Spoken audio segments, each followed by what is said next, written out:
Euh, bon, donc on va faire la dernière présentation. Donc Lucie et moi, on est partis à Trondheim, pas la même année, donc on a deux expériences différentes. Donc Trondheim, c'est au nord de la Norvège. Donc le nord de la Norvège veut dire un climat assez compliqué, mais aussi au bord de la mer, donc ça permet une certaine protection par rapport à la neige. Donc ce qu'on voulait dire surtout, c'est que certes, Trondheim, c'est l'une des plus grandes villes de Norvège, c'est plus grand que Bordeaux, mais quand on y est, on a surtout l'impression que c'est l'ambiance d'un grand village, puisqu'il n'y a pas, clairement, en 2 jours, vous aurez fait tout le tour de Trondheim. Donc la ville en elle-même n'est pas son majeur atout. Mais certes, c'est une ambiance village, mais il y a quand même, c'est aussi la plus grosse ville étudiante de Trondheim, de Norvège, avec plus de 2000 Erasmus accueillis. Donc certes, c'est une ville, enfin on va dire une ambiance village, mais impossible de s'ennuyer d'un point de vue vie étudiante.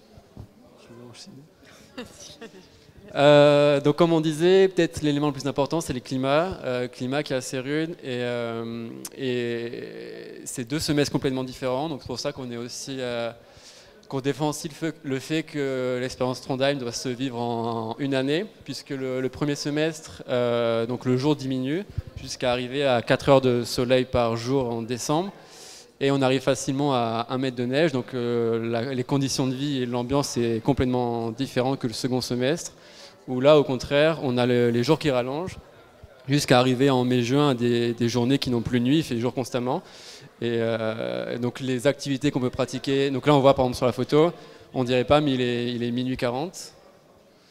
Là il est 3 heures du matin. Et ah non, merde. Et non, bref. Et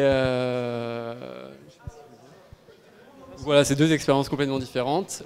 Donc bien être conscient que le climat n'est pas facile. Et après, il y a aussi le côté positif, où certes le climat n'est pas facile, mais ça veut dire que la nuit ou le soir, quand vous rentrez de l'école, vous pouvez aussi rentrer sous une aurore boréale.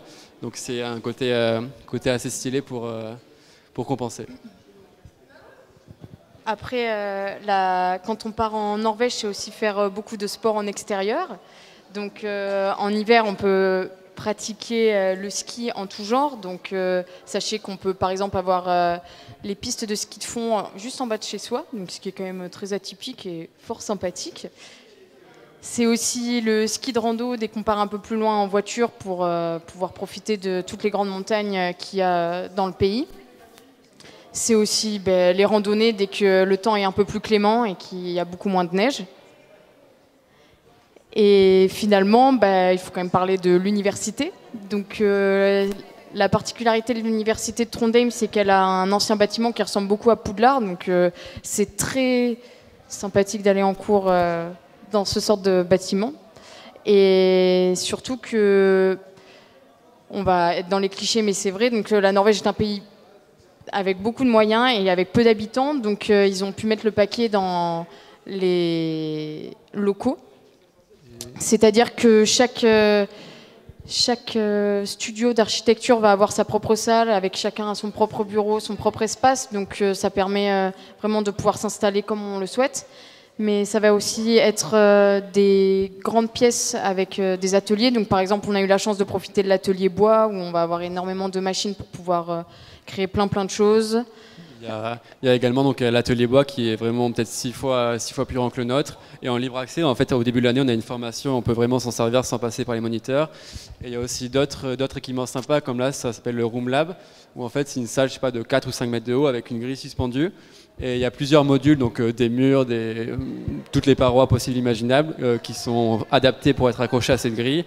Et ça permet de venir expérimenter des espaces à l'échelle 1 ou ce qu'on veut. Enfin, ça permet pas mal de tenter pas mal de choses. Il y a également un labo lumière en fait, totalement souterrain, avec des équipements qui permettent si on travaille par maquette, de simuler l'effet du soleil, quel que soit le moment de l'année. Enfin, il y a pas mal d'équipements comme ça qui permettent d'expérimenter pas mal de choses. Dans les cours qui sont dispensés à NTNU, il y a le fameux cours Design in Context, où en fait vous partez avec une petite équipe de 10 à 20 étudiants, et vous allez construire directement sur place des constructions en bois. Donc, par exemple, l'année où je suis partie, on a pu aller construire des structures en bois dans les montagnes du centre de la Norvège. Donc, c'était par exemple un petit pont. Il y a eu une année, c'était des saunas. Là, je crois que c'est l'année dernière, c'est aussi un sauna. Ouais, l'année dernière, ils sont partis au Kenya faire construire un module d'une école. Et ils sont aussi partis dans les Lofoten construire une cabane et un sauna comme ça. Donc, c'est quand même incroyable d'avoir la chance d'être en cours, mais en même temps de pouvoir apprendre à construire directement des petites architectures. Il y a beaucoup d'échelles 1-1 et surtout chaque studio a ses propres voyages. Donc là, 90% des studios financent une grande partie d'un voyage. Donc ça peut être soit en Norvège, soit au Kenya, soit Mélina est partie en Inde et dans toute l'Europe. Donc c'est assez sympa. Puis après, donc ça c'est les cours, mais il y a aussi pas mal de workshops qui sont proposés pour aller par exemple construire des saunas en Suède ou des choses comme ça. Donc il y a vraiment, si vous aimez construire, c'est pas mal. Donc ça c'était dans le cours Wood Construction au second semestre. C'est un workshop qu'on a fait en Suisse. Donc on rejoignait 3 écoles, c'est l'école d'Amsterdam, l'école de la NTNU du coup et l'école de Genève je crois. Et on avait un énorme atelier à disposition et le workshop c'était construire une tour de 30 mètres et on pouvait la construire en 1/5. Et du coup, pour témoigner un peu des moyens énormes que l'école a, on avait une source infinie de bois où chaque groupe pouvait construire une tour de 7 mètres, recommencer comme il le souhaitait. Donc voilà, d'énormes moyens pour expérimenter pas mal de choses. Du coup, la NTNU aussi propose, encadre une activité qui est assez emblématique de la Norvège. Ça s'appelle les cabin trips, où en fait il y a je sais pas, une vingtaine ou une trentaine de cabanes dans le genre, donc perdues en pleine nature, donc sans eau, sans électricité, qui sont parfois accessibles après une longue randonnée. Et donc voilà, c'est un peu l'activité phare et ça résume un peu le fait que Trondheim c'est une belle ville, mais c'est pas l'atout majeur, c'est surtout les paysages et l'aventure de randonnée, et, enfin tout le contexte autour qui rend la destination intéressante. Et juste pour préciser, la particularité de ces cabines, c'est vraiment à la disposition des étudiants. Donc pour 3 € la nuit, on a la possibilité de louer ces cabines, d'y faire des saunas et de profiter des paysages. Ouais. Donc là, par exemple, pour la petite anecdote, c'était une cabine qu'on essayait d'atteindre et donc après, il fallait 7 heures de randonnée pour l'atteindre et traverser, c'était aussi la surprise, mais traverser un lac gelé. Donc on a réussi à se retrouver bloqué au milieu du lac et devoir tracter la barque, les pieds dans l'eau gelée pour atteindre l'autre rive et atteindre la fameuse cabane. Donc sur le moment, on se demande ce qu'on fait là, mais après coup, c'est une belle expérience et voilà, c'est une belle expérience à vivre qui sort de ce qu'on peut vivre à Bordeaux. Donc là, on voulait aussi appuyer sur l'aspect voyage. Trondheim, on l'a pas dit, je crois, mais la Norvège en général, c'est un pays qui est très très cher dans tous les domaines. Et le seul, disons que l'élément un peu abordable pour un étudiant, parce qu'ils sont très très attentifs à ce que les étudiants puissent voyager dans le pays. Donc tout le réseau train, le réseau avion et le réseau bus est déjà assez bien organisé dans tout le pays pour desservir tout le pays. Et avec des prix assez attractifs pour les étudiants. Donc le fait d'être à Trondheim, c'est aussi l'opportunité de découvrir la Norvège ou d'autres pays scandinaves. Donc là, par exemple, c'est le sud de la Norvège. Ouais, là, par exemple, c'est pas loin de Trondheim, à 1 heure. On peut très vite rejoindre la fin des fjords et faire du paddle, etc. Pareil, ça, on l'a pas précisé, mais c'est très facile de louer du matériel pour les étudiants. Donc, par exemple, il y a des paddles, il y a tous les skis, il y a de tout. Là, c'est quand on avait campé dans les Lofoten, donc c'est les fameuses îles au nord de la Norvège, où c'est tout un archipel d'îles, où ce sont des véritables montagnes qui se jettent dans la mer. Donc, c'est juste hallucinant comme paysage. Et après, il faut en parler aussi en termes d'architecture. Il y a pas mal de petits bijoux. Donc là, c'est notamment l'opéra d'Oslo fait par Snohetta, qui est très chouette. Je vais ajouter un truc. Là, c'est pas très loin de Trondheim aussi. C'est le Snohetta Viewpoint, donc il y a 1h30, je crois, de route. Et ce qui est aussi marquant en fait dans le fait d'enseigner, et ce qui est vraiment très présent, c'est leur rapport au paysage, au contexte. C'est vraiment un point récurrent qui revient dans tous les studios.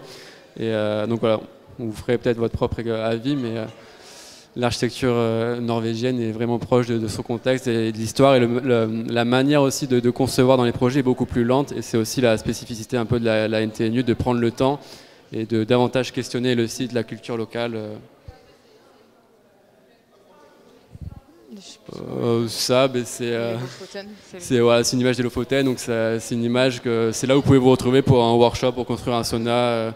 Voilà, c'est un peu le paysage entre guillemets qui devient banal au fur et à mesure quand vous êtes en Norvège et que vous baladez. Et donc ça, vous voulez terminer par ça. Quand je suis rentré cet été, il y a une piste cyclable en fait qui part de Trondheim et qui va jusqu'au Portugal et qui passe par Bordeaux.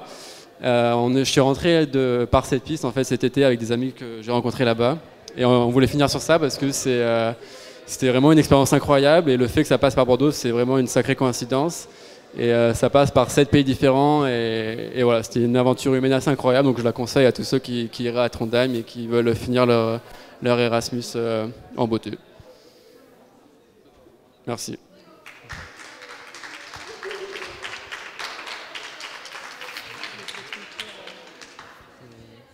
Et non, je voulais juste aussi conclure pour conclure cette présentation. Tout à l'heure, Kylian soulignait l'initiative d'avoir organisé une petite akucha un peu pour permettre ces retours d'expérience. Mais voilà, maintenant, RNSAP a grandi, on est 8.